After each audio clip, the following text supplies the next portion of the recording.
बुध हुए मार्गी तथा करेंगे अपनी राशि का परिवर्तन, जिससे कुछ विशेष परिणाम प्राप्त होने वाले। जय श्री गणेश। नमस्कार, मैं आचार्य संजय द्विवेदी। मेरे समस्त प्रबुद्ध दर्शकों का मेरे चैनल पर हार्दिक स्वागत है। प्रिय दर्शकों, आज मैं बुध के राशि परिवर्तन तथा बुध के मार्गी काल का किस प्रकार का परिणाम प्राप्त होने वाला है, बुध के इस परिवर्तन से क्या योग बनने वाले हैं, किस प्रकार की स्थितियों में परिवर्तन आएगा जो लाभकारी होने वाली है, संपूर्ण विश्लेषण मैं पूर्ण तर्क के साथ करने जा।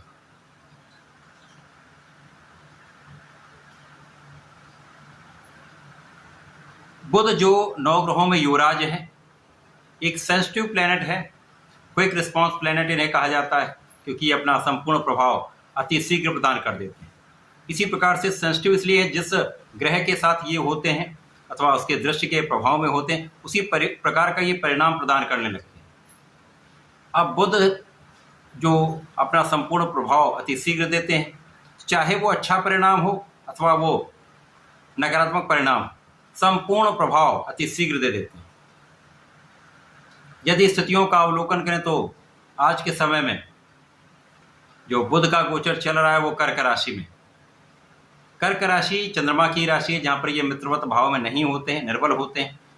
इसी प्रकार से ये राहु की दृष्टि के प्रभाव में है, अर्थात यहाँ पर जड़ दोष बना हो। चंद्रमा की राशि में निर्बल है तथा यहाँ पर राहु के साथ जड़ दोष में है, तो निश्चित रूप से बुध का जो भी कार्यकत्व होगा, जो इनके कार्यकत्व के भाव हैं, उन समस्त भावों में तथा उन कार्यकत्व में निर्बलता निश्चित रूप से आ जाएगी।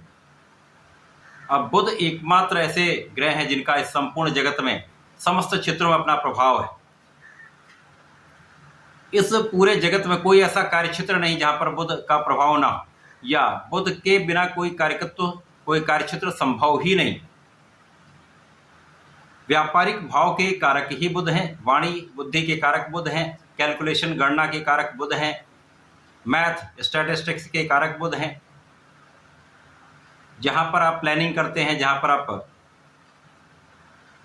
गणनाएं करते हैं, जहाँ पर आप वाणी से संबंधित कुछ कार्य करते हैं, कला का कुछ कार्य करते हैं, कला जगत से संबंधित कुछ कार्य करते हैं, अकाउंटिंग होती है, समस्त क्षेत्रों में बुध है। तो चाहे वो नौकरी का भाव हो, चाहे वो व्यापारिक भाव हो या अपना प्रोफेशन हो, समस्त क्षेत्रों में निर्बलता चल रही है, क्योंकि जड़ दोष बना हुआ, जैसा जो है वैसा ही चल रहा। किसी प्रकार की कोई उन्नति, कोई ग्रोथ, किसी प्रकार का कोई विशेष लाभ नहीं प्राप्त हो रहा है। आज मैं कर्क राशि के लिए बुध के इस मार्गी काल का तथा इस राशि परिवर्तन का किस प्रकार का परिणाम मिलने वाला है। कर्क राशि चंद्रमा की राशि, जहाँ पर बुध का गोचर चल रहा। अब यहाँ पर यदि हम अवलोकन करें तो बुध वर्तमान समय में कर्क राशि में लग्न में गोचर कर रहे हैं, अर्थात आपके ब्रेन का भाव, आपका शारीरिक भाव यहाँ पर पूर्ण रूप से दूषित हो रहा है। तो तनाव यहाँ पर बढ़ा हुआ है, बुद्धि जड़ हो जाती, जिसके कारण आप सही डिसीजन नहीं ले पाते।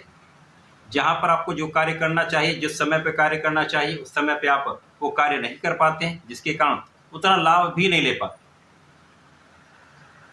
अब कर्क राशि के लिए बुध आपके व्यय भाव के स्वामी तथा आपके परिश्रम के स्वामी हैं, तो ये दोनों कारक भाव भी यहाँ पर डिस्टर्ब होंगे, दोनों प्रभावित होंगे, जिसके कारण आपका व्यय भी बढ़ेगा तथा आप उतना परिश्रम भी नहीं कर पाएंगे, क्योंकि यहाँ पर मन का जो विचलन है, मन डिविएट हो जाता है।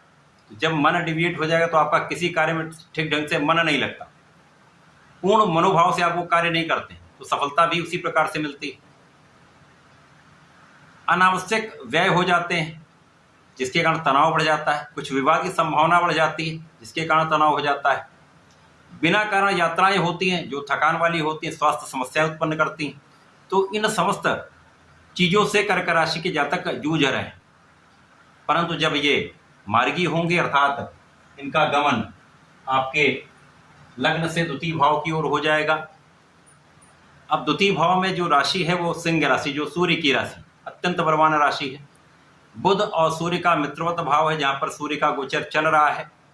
जब बुध यहाँ से गोचर करके इस ओर प्रस्थान करेंगे तो राहु के बुध से जो अंश बल है इन दोनों का, उसमें अंतर आना प्रारंभ हो जाएगा, अंतर बढ़ जाएगा, जिसके कारण राहु का दुष्प्रभाव कम होने लगेगा। इसी प्रकार से जब ये 4 सितंबर को अपनी राशि का परिवर्तन करके आपके द्वितीय भाव में प्रवेश कर जाएंगे, तो यहाँ से स्थितियां अत्यंत प्रबल हो जाएंगी, क्योंकि यहाँ पर धन भाव में बुध का सूर्य के साथ महाप्रबल बुधादित्य योग बनेगा। यद्यपि बुध और चंद्रमा का मित्रवत संबंध नहीं है, परंतु जो द्वितीय भाव है वहां पर सूर्य देव गोचर कर रहे हैं, जो चंद्रमा के अति मित्र भाव में होते हैं। तो यहाँ पर कर्क राशि के लिए कुछ विशेष अवसर मिलेंगे, पिता का संपूर्ण सहयोग मिलेगा, पारिवारिक संपत्ति से लाभ मिलेगा, आपका वाणी का भाव अत्यंत प्रबल हो जाएगा, वाणी की चतुरता से तथा ज्ञान से, आपकी बुद्धि से कुछ विशेष लाभ यहाँ पर आप प्राप्त करने जाएंगे। तो धन भाव अत्यंत विस्तृत होगा। तो जो धन का आगमन एक प्रकार से कम हो गया था, तो धन की निरंतरता बढ़ेगी, धन का आप संचय कर पाएंगे तथा यहाँ पर आपकी स्वास्थ्य समस्याएं कम, आपकी संपूर्ण सुरक्षा हो। अब यहाँ पर आप अपना संपूर्ण परिश्रम कर पाए, यद्यपि कुछ यहाँ पर व्यय बने रहेंगे, परंतु धन का आगमन जब अच्छा होता है तो आय और व्यय का संतुलन हो जाता है। तो यहाँ पर व्यय ठीक है, व्यय हो रहे हैं, परंतु आप लाभ भी उससे कई गुना अधिक प्राप्त कर रहे हैं, जिससे एक अच्छी स्थिति आपके लिए बनने। परिवार के बीच में सामंजस्य बहुत अच्छा रहेगा। तो यहाँ पर निश्चित रूप से आप अत्यंत प्रभावी भी रहेंगे, लेकिन यहाँ पर सोच विचार कर बोलना चाहिए, क्योंकि सूर्य यहाँ पर द्वितीय भाव में है, अपनी राशि में बलवान स्थिति में है, तो कभी कभी सीधे बोलने से बचना चाहिए। यहाँ पर भाई बहनों का सहयोग प्राप्त होगा, विशेष रूप से छोटे भाई का सहयोग मिलता है, छोटी बहन का सहयोग मिलता है। अच्छे मित्रों के साथ आपका समय अच्छा बीतने वाला है। इस समय में आपका भाग्य भी साथ देने लगेगा। अभी तक जो भाग्य अवरुद्ध हो रहा था, वो यहाँ से आपके भाग्य का साथ मिलेगा, परिश्रम भी श्रेष्ठ होगा, जिसके कारण आप अपने कार्यक्षेत्र में ग्रोथ प्राप्त करने लगे, सफलता की प्राप्ति करने लगे।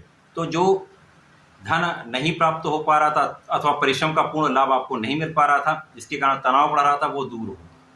आपके परिश्रम के कारण आपके कार्यक्षेत्र में आपकी निरंतरता बढ़ेगी, लोगों का सहयोग मिलेगा, उच्चाधिकारियों से अच्छी बनेगी, आपके साथियों के साथ एक अच्छा कोऑर्डिनेशन रहने वाला है, जिसके कारण ये समय आपके लिए अत्यंत अनुकूल हो जाए। यद्यपि यहाँ पर राहु का प्रभाव आपके तृतीय भाव पर है, बुध की दूसरी राशि पर है, परंतु आपकी स्थिति पहले से बहुत बेटर हो जाएगी, क्योंकि बुध यहाँ पर डायरेक्टली राहु से पीड़ित नहीं हो, एक बलवान स्थिति में। इसके पश्चात जब सूर्यदेव का परिवर्तन यहाँ से आपके तृतीय भाव में होगा, तो यहाँ पर सूर्य और बुध का परिवर्तन राजयोग का निर्माण हो जाएगा। तो जो राहु का दुष्प्रभाव आपके तृतीय भाव पर पड़ रहा था, जिसके कारण कहीं न कहीं कुछ समस्याएं चल रही थी, वो समस्याएं दूर होंगी। यहाँ पर आप अपने बुद्धि के बल पर, अपने ज्ञान के बल पर अपनी समस्याओं को सॉल्व कर लें तथा आप आगे अपने कार्यक्षेत्र में बढ़ते चले जाएं। जो निरंतरता आपको प्राप्त होगी, उस निरंतरता से आप अपने कार्यक्षेत्र में सफलता की प्राप्ति करेंगे, तो धन का आगमन निरंतर होता है। तो ये समय अनुकूल है। यद्यपि कर्क राशि के लिए बहुत कोई ड्रामेटिक चेंज नहीं होंगे, लेकिन धन का आगमन निरंतर होगा, समस्याएं कम होंगी, जिससे आप लाभ लेने लगेंगे, स्वास्थ्य समस्याएं भी दूर होंगी, जिससे आपका मनोबल बहुत अच्छा रहेगा। इस समय में आपको नियमित रूप से सूर्यदेव को जल देना चाहिए। ओम घृणी सूर्याय नमः का जप करते हुए यदि आप जल देते हैं तो श्रेष्ठ लाभ मिलता है। इसी प्रकार से प्रत्येक रविवार को भगवान भोलेनाथ पर जलार्चन करें तथा उन पर लाल चंदन का अर्पण करते हैं तो श्रेष्ठ लाभ मिलेगा। यदि गंगा जल से अभिषेक कर देते हैं तो आपके मन का विचलन भी दूर होगा, आपकी समस्याएं भी सॉल्व होंगी तथा आपका स्वास्थ्य भी अच्छा रहे। तो ऐसा करके समय का उपयोग करें, लाभ लें। धन्यवाद, नमस्कार।